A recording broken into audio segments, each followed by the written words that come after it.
নমস্কার মাননীয় দর্শকবৃন্দ। আজ 28শে জুন 2023। আজ এক্সপায়ারি ডেট হওয়ার কথা ছিল না, কিন্তু আজ এক্সপায়ারি ডেট এগিয়ে আনা হয়েছে।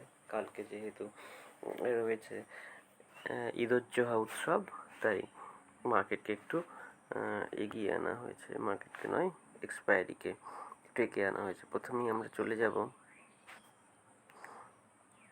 দেখুন ইউএস ফিক্সড চার্টে, যেটা হচ্ছে আমরা অ্যানালাইজ করি। ইউএস ফিক্সড চার্টে, ডেলি চার্টে আমরা দেখব কী রকমের সংকেত পাওয়া যাচ্ছে। সেই সংকেত অনুযায়ী আমরা অন্যান্য মার্কেট কন্ডিশনগুলোকেও বিশ্লেষণ করার চেষ্টা করব। গতকাল দেখুন ভিক্সের পতন ঘটেছিল 27শে জুন। আজকে 28শে জুন ভিক্স সেই নিচের স্তরেই ট্রেড করছে। সুতরাং ভিক্স নিচের দিকে নেমেছে, মানে দেখবেন যে মার্কেটে কিন্তু উত্থান ঘটেছে। এখন থেকে দেখবেন যে ভারতীয় মার্কেট আর ইউএস মার্কেটের যে রিলেশন, সেটা আপনারা ভালো করে লক্ষ্য করতে পারবেন। এ দেখুন 10 year বন্ডিলও সেই রকম কিন্তু পতন দেখায়নি। রেঞ্জ বাউন্ড ট্রেডিং চলছে, রেজিস্ট্যান্স লাইন সামনেই আছে। ইউএস ফিক্স নিচে এলেও ইউএস যে 10 year বন্ডিল, সেটা নিচে আসতে পারেনি সেভাবে। ইউএস অয়েল আর ক্রুড অয়েল কিন্তু নিচের দিকে চলে এসছে। সুতরাং তিনটের মধ্যে দুটো, অর্থাৎ 66% আমরা প্রবাবিলিটি দেখব যে মার্কেটগুলো উপরের দিকে গেছে, যেগুলো equity market, equity linked markets. এবার ন্যাসড্যাকের চার্টে যাওয়া যাক। ন্যাসড্যাক দেখুন সুন্দর একটি উত্থান দেখিয়েছে, এবং এই যে রেজিস্ট্যান্স লাইন তৈরি হয়েছিল একটা, সেটার উপরে যাওয়ার চেষ্টা করছে। এর উপরে একটা ক্লোজ দিলে আমরা তখন মার্কেটে সুপারলি বুলিশ ভিউ কিন্তু এস্টাবলিশ করে নিতে পারবো। এখানে মার্কেটে আমরা বুলিশ ভিউ রাখবো। বাই অন ডিপস অ্যাপ্লাই করবো। ইউএসবি ন্যাসড্যাকের পরে চলে যাবে S&P 500। S&P 500ও দুর্দান্ত বুলিশ, দুটো ক্যান্ডেলকে একদম এনগালফ করে নিয়েছে, অর্থাৎ গিলে নিয়েছে পুরনো দুটো রেড ক্যান্ডেলকে। এই বুলিশনেস কিন্তু দুর্দান্ত বুলিশনেস। ইউকে মার্কেটেও দেখুন এটা বুলিশনেস দেখিয়েছে, কিন্তু এই বুলিশনেস কিন্তু সেই রকম অন্য কোনো রেড ক্যান্ডেলকে গিলে খেতে পারেনি। সুতরাং আমরা এখানে volatile to mildly bullish price action দেখতে পাচ্ছি। এখানে একটা বেস কিন্তু ক্রিয়েট হয়েছে এই রেঞ্জে। এই বেস আগেও ক্রিয়েট হয়েছিল এই রেঞ্জে, দেখুন এখানে একবার হয়েছিল আর এখানে একবার হচ্ছে। সুতরাং এরপরে মার্কেট উপরের দিকে যাওয়ার সম্ভাবনা রয়েছে। কিন্তু এখানে যদি আমাকে সুযোগ দেওয়া হয়, আপনি S&P 500 ট্রেড করবেন, যেখানে মারাত্মক বুলিশনেস দেখতে পাচ্ছি। আর ইউকে মার্কেটে যদি বলে, আমি অবশ্যই S&P 500কে চুজ করব, কারণ আপনারা আশা করি বুঝতে পারছেন যে বুলিশনেস যেখানে, স্ট্রেংথ যেখানে বেশি, সেখানেই আমাদের কাজ করা উচিত।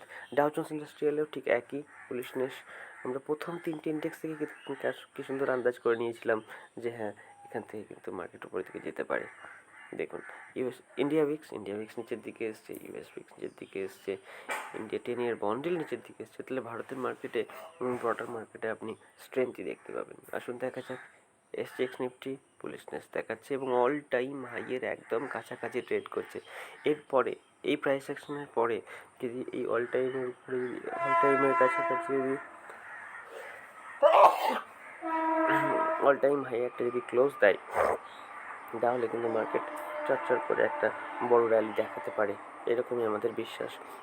এরপরে ডলার ইন্ডেক্সের পতন এসছে। সুতরাং ইউএসডি আইএনআর একটু পতন আসার কথা, এবং এই যে সাপোর্ট লাইনের বরাবর ট্রেড করছে। সুতরাং এখনও ভিউ ক্লিয়ার করা সম্ভব হচ্ছে না। এরপরে নিচে একটা যাওয়া শুরু করলে আমরা সেই ট্রেন্ডে রাইড করব। ইউরো ইউএসডি উপরের দিকে গেছে, কারণ ডলার ইন্ডেক্স নিচের দিকে এসেছিল। এরপরে বল্টিক ড্রাই ইন্ডেক্স যদি উপরের দিকে যাওয়া নির্দেশ করে, তাহলে ইকুইটি মার্কেটগুলো তো তাকে স্মরণ করবেই, এবং তাই হচ্ছে। বিটকয়েন সুন্দর একটি প্রাইস অ্যাকশন ক্রিয়েট করেছে। দেখুন এখানে পোল উইথ ফ্ল্যাগ, এই যে একটা পোল ক্রিয়েট করেছে এই দুটো ক্যান্ডেল মিলে, তারপরে ফ্ল্যাগের মতন কি সুন্দর প্রাইস অ্যাকশন চলছে। সুতরাং এখানে বুলিশ প্রাইস অ্যাকশনই এটা বলা হয় বুলিশ প্রাইস অ্যাকশন। কিন্তু এখানে আমরা কনসালটেশনটা একটু লক্ষ্য করব। এরপরে উপরের দিকে চলতে শুরু করলে আমাদের তো তার সঙ্গে যেতে হবে, কিন্তু একটু মার্কেট কিন্তু সাইডওয়েজ থাকতে পারে যতক্ষণ না এই দুটো লেভেলের উপরে এর উপরে একটা বুলিশ এটা ক্লোজিং দিচ্ছে 30,700-800 উপরে, অথবা এই 29,500 নিচে এই 1300 পয়েন্টের মধ্যেও কিন্তু মার্কেট ঘোরাফেরা করছে। ইথেরিয়ামেও তাই। এটাও তার পোল, একবার আমি এঁকে দেখিয়ে দিই, নাহলে ট্রেন্ড লাইনের মাধ্যমে আমি দেখিয়ে দিই। এখানে হচ্ছে ওর পোলটা ক্রিয়েট হয়েছে, এখানে একটা পোল ক্রিয়েট হয়েছে দেখুন। আর ফ্ল্যাগ তার কোথায়? ফ্ল্যাগ হচ্ছে এখানে,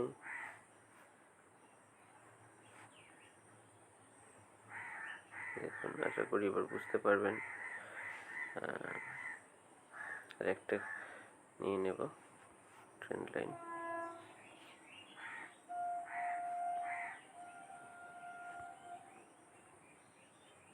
দেখুন, আশা করি বুঝতে পারছেন, bullish pole and flag pattern create হয়েছে। এই প্যাটার্নে ব্রেকআউট বা ব্রেকডাউন যাই ঠিক, তারপরে আমরা সেটার সঙ্গে চলতে শুরু করব। গোল্ড আমরা বেয়ারিশ ভিউ রেখেছি, এবং গোল্ডের এইসব রেঞ্জ থেকে আমরা গোল্ডকে শর্ট করা স্টার্ট করতে পারি। 1936 থেকে আমরা গোল্ডকে শর্ট করা স্টার্ট করতে পারি।